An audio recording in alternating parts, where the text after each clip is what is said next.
la voz de los protagonistas. En Contextos. Y nos da mucho gusto darle la bienvenida a Gloria Álvarez Cros. Ella es politóloga, presentadora de televisión y locutora de radio guatemalteca. Está con nosotros aquí en la comarca lagunera y bueno, ella es la conductora del programa radial Viernes de Gloria, transmitido por Libertópolis y también de HDP, Hijos de la Política. Y bueno, pues ella viene promovida por Laguna Yo Te Quiero para brindar una conferencia a estudiantes de nuestra comarca lagunera. ¿Cómo hablas con un izquierdista? Gloria, bienvenida a La Laguna. Hola Juan, hola Marcela, un gusto estar con ustedes y un saludo a su audiencia. Y bueno, pues interesante, hay que mencionar también que eres autora de 2 libros, uno en coautoría con Axel Kaiser, El engaño populista, y otro más, Cómo hablar con un progre. Coméntanos, por favor, de qué va tu conferencia que dictarás hoy a estudiantes laguneros. ¿Cómo hablas con un izquierdista? Gracias. Pues en efecto, lo que se habla en esta conferencia es un poco acerca de los contenidos del libro que hacemos con Axel, sobre todo para que los latinoamericanos comprendamos que la estrategia populista es una estrategia regional. Cada país está tan metido en sus propias desgracias que la mayoría de la gente cree que solo Venezuela está mal, solo Colombia está mal, solo Cuba está mal, y nos han constriñido a solo preocuparnos por lo que pasa en nuestros países, y la gran oportunidad que estamos desperdiciando al no ver que esto es una estrategia regional, que nos han manipulado de una manera muy coordinada, nos pudiera ayudar a tomar mejores decisiones políticas. El engaño populista es un libro que analiza la mentalidad que existe no solo en los candidatos populistas, sino en las poblaciones que una y otra vez se dejan engañar por cuestiones psicológicas que también explicamos en el libro, por el complejo de víctimas, por el odio a la libertad, la idolatría al Estado, la pretensión democrática, la obsesión igualitarista, que los lleva una y otra vez a seguir confiando en fórmulas fracasadas sin importar cuánto los gobiernos nos desilusionen, nos quiten libertades y se vuelvan corruptos. Esto también pasa por hartazgos sociales, y eso también lo explicamos en el libro. Un Chávez, un Correa, un Maduro, los Kirchner, Lula, Dilma, no llegan solo por casualidad. El Foro de Sao Paulo, que es la estrategia que coordinó el socialismo del siglo XXI ya en eras democráticas, fue coordinado por Fidel Castro y Lula da Silva post-Unión Soviética, donde ya tener guerrillas marxistas no era rentable en una Latinoamérica donde por primera vez íbamos a poder votar democráticamente y donde además la Unión Soviética ya no tenía los recursos para seguir financiando guerrillas.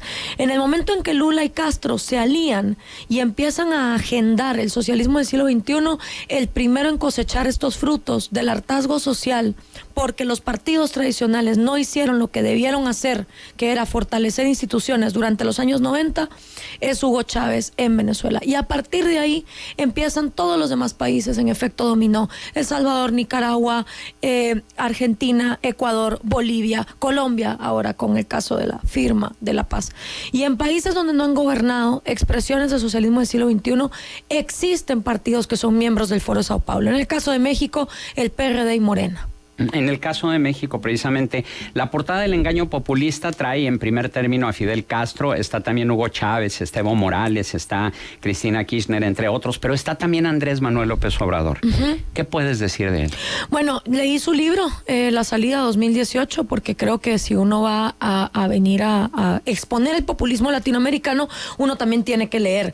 Leí el libro de Manuel López Obrador y leí también el libro de Luis Pasos, que se llama El retroceso sobre Enrique Peña Nieto, para tener como ambas posturas de qué es el hartazgo que los mexicanos actualmente están viviendo y qué es lo que está pasando con López Obrador.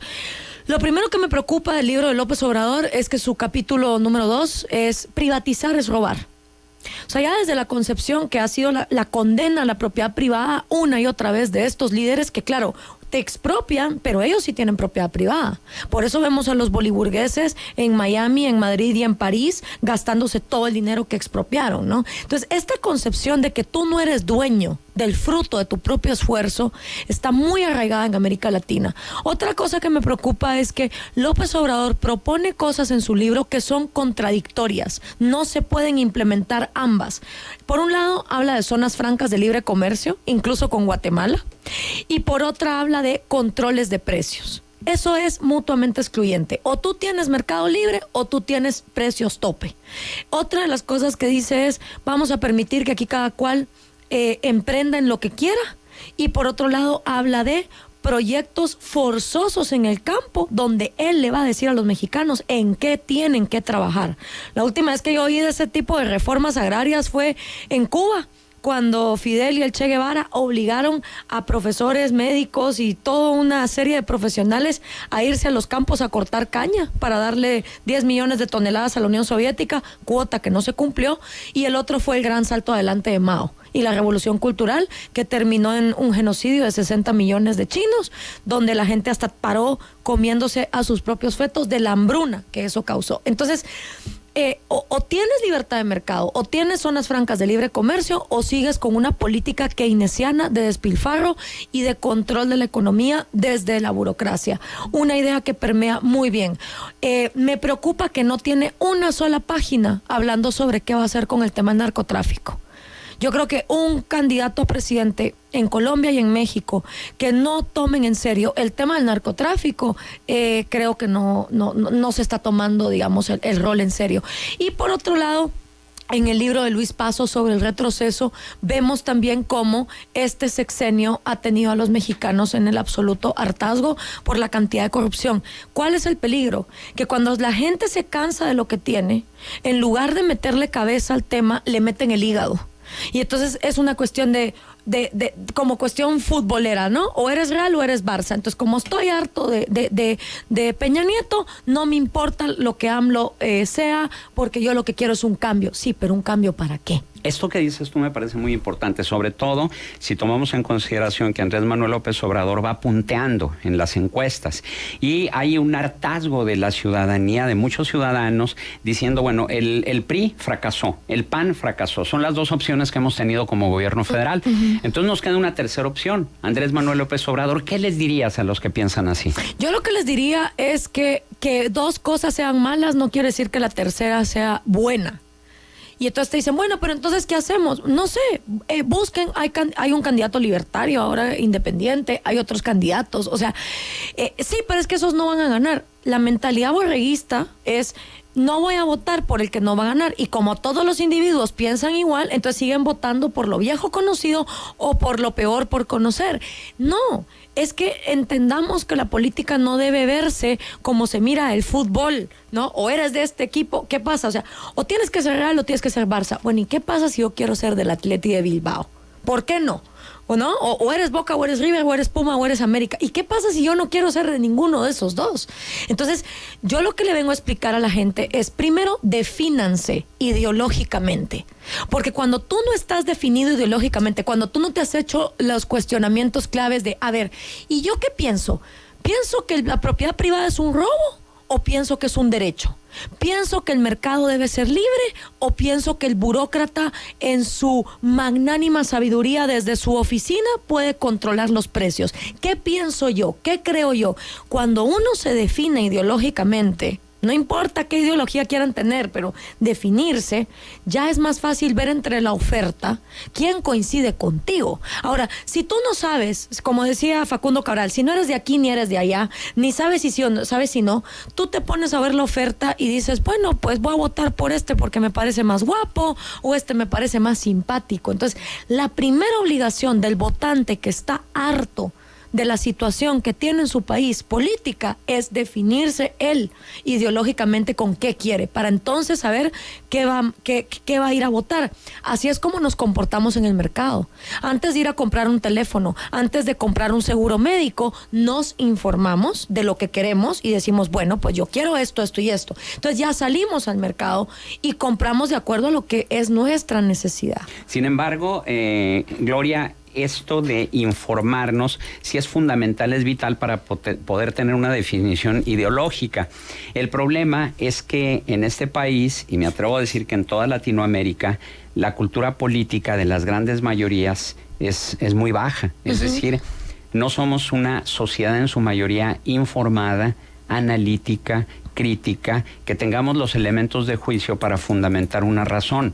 En este sentido, ¿qué se puede hacer? Sobre todo con los jóvenes. Mira, a mí realmente me duele cuando la gente me dice que estamos como estamos porque hay muchos pobres y hay muchos ignorantes. ¿Por qué? Porque yo no le puedo pedir a una señora madre soltera con 3 hijos, con 2 trabajos, que encima se eche al hombro la tarea de hacer patria. Eso me parece muy injusto. Claro. Si nosotros estamos como estamos, es porque nuestras élites han abandonado el trabajo intelectual y la responsabilidad que tienen de ser guías. Las masas no cambian nada. Son las minorías organizadas y comprometidas las que otorgan el liderazgo en una sociedad para llevarla para adelante. Se calcula que la humanidad han vivido 15,000 millones de personas, 7,000 millones que ya murieron y 7,000 que estamos vivas ahorita. Pero que realmente los cambios que han hecho que la humanidad trascienda en todos sus campos, ciencia, arte, medicina, lo que tú quieras, no pasan de 10,000 individuos. Entonces, son las élites en una sociedad, y cuando digo élites, hablo de élites académicas, periodísticas, artísticas, intelectuales, empresariales, religiosas, familiares.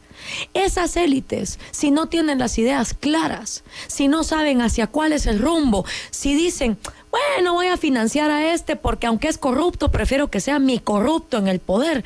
Esas son las élites que yo responsabilizo por los desastres que hay en América Latina. Ni Chávez, ni Maduro, ni Correa, ni los Kirchner, ni Lula, ni Dilma llegaron ahí porque los pusieron los pobres. Llegaron ahí porque hubo gente que soltó muchísimo dinero para financiar sus campañas, darles apoyo porque creyeron que los iban a poder controlar. Hasta que entonces estos megalómanos llegan al poder y los expropian. Y ahí es donde tienen que venir y salir chancleteando. Financian gente, Juan, que no contratarían en sus propias empresas. Cuando un empresario está buscando a un gerente de recursos humanos, a un locutor de radio, a un ingeniero, buscan al cuate más lúcido, con los mejores promedios, con detector de mentiras, con pruebas psicológicas. Y esos filtros de gente que quieren para su empresa no se los pasan al político, al candidato, al que financian para su país. Entonces yo no sé qué es lo que no entendemos, porque las empresas están montadas encima del país. Si el país se cae, la empresa también se cae. Pero hay una relación muy directa entre empresarios y gobiernos, ¿no? Porque finalmente es una relación ganar-ganar. Y acá lo que ha privado en los momentos de elegir es qué me conviene. O sea, realmente no hay estadistas, no hay gente que esté viendo con amor a la patria, sino hay amor al interés particular que les lleva luego a buscar las posiciones de poder. ¿Cómo acabas con esa inercia? Escuchamos la respuesta, si me permites, luego de una pausa, porque tenemos que ir al corte. Sí, claro. Hoy estamos platicando con Gloria Álvarez, politóloga, y con ella estamos conversando sobre la conferencia Cómo hablas con un izquierdista, y conociendo de su trayectoria y de sus ideas. Y bueno, ahora mismo, durante la pausa comercial, aprovechábamos, Gloria, para hacerte una serie de preguntas, pero se quedó una en el aire y vamos a que la respondas.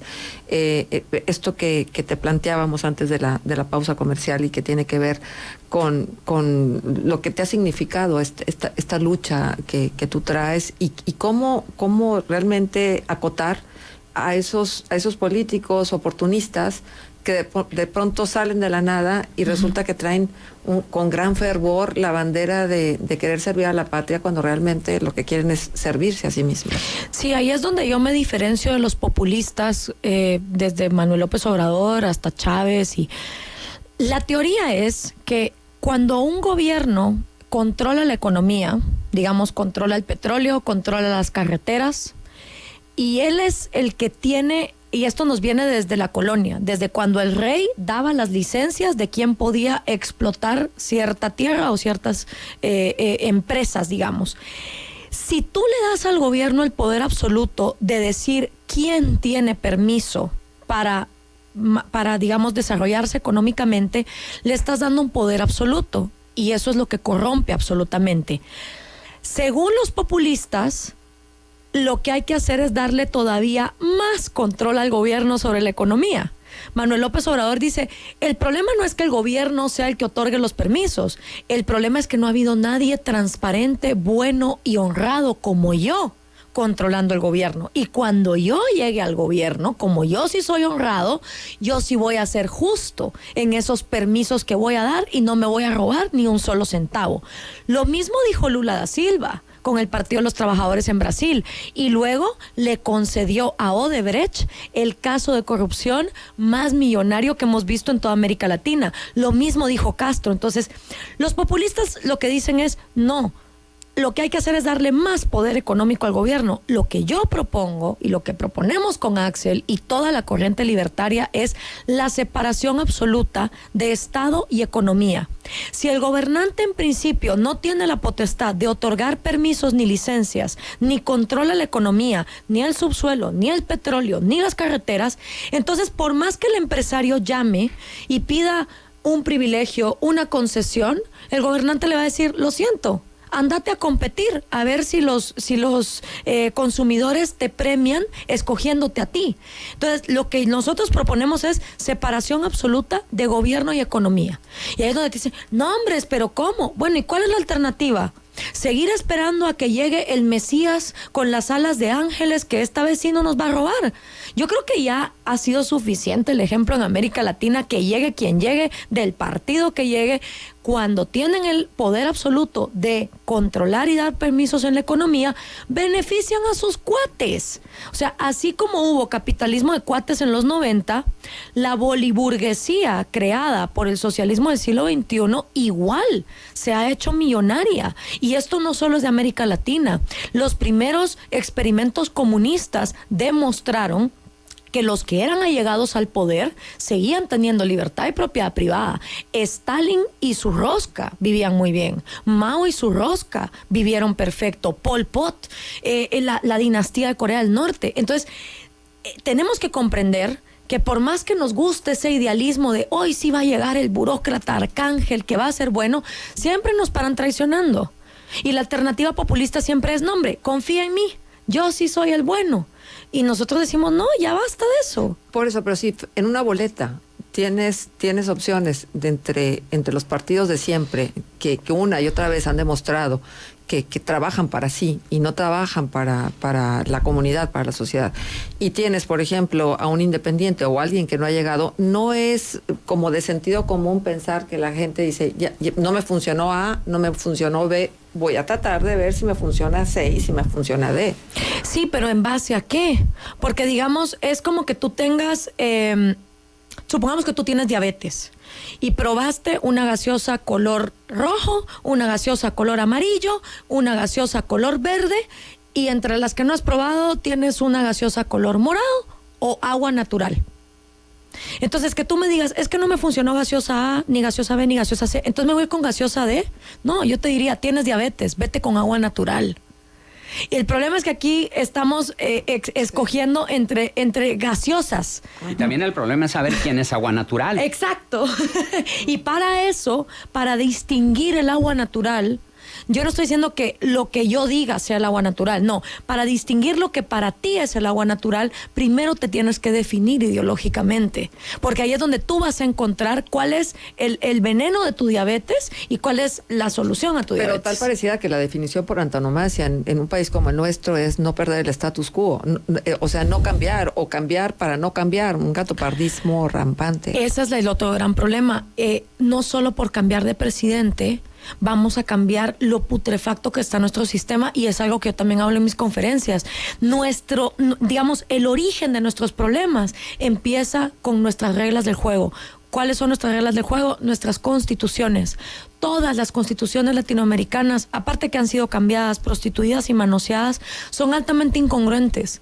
Lo que te garantizan en un lado, te lo quitan en el otro. Empezando por la propiedad privada. Casi todas las constituciones latinoamericanas te dicen, aquí se garantiza la propiedad privada. Y luego hay otro artículo que dice, se puede expropiar cuando el Estado, no te dicen quién va a ser el Estado, o sea, el gobernante de turno, en caso de emergencia, no te dicen qué es emergencia, venga y decide expropiar. ¿Y qué tal que el rico sea el que se preocupa? Porque es el que tiene propiedad privada, pero hay millones y millones de mexicanos que no tienen un centímetro de tierra y no tienen absolutamente nada. ¿A ellos qué? No, es que al revés, a quien más le conviene que la propiedad privada sea respetada es a los que menos tienen, porque cuando tú tienes poquito, Lo que precisamente tú quieres es que no te roben en el autobús, que el narco no venga y te mate. O sea, es precisamente a la gente... ¿Quiénes pierden más? Los pobres. Siempre van a perder más los pobres. ¿Y quiénes están más asustados ante una idea de un populista? Los ricos. Yo creo que los ricos, porque los pobres creen que nada puede estar peor. El problema es que, te lo pongo con el caso de Venezuela. Previo a Chávez, la pobreza en Venezuela era del 25%. Hoy por hoy, el 85% de venezolanos está con menos de $1 al día. Han perdido 15 kilos de peso en promedio por el hambre que hay. Entonces, el pobre cree, la cosa no se puede poner peor. Pero cuando los países caen en estos regímenes, ellos son los que más van a sufrir. Pues esta es una probadita nada más de la conferencia Cómo hablas con un izquierdista y también del libro El engaño populista.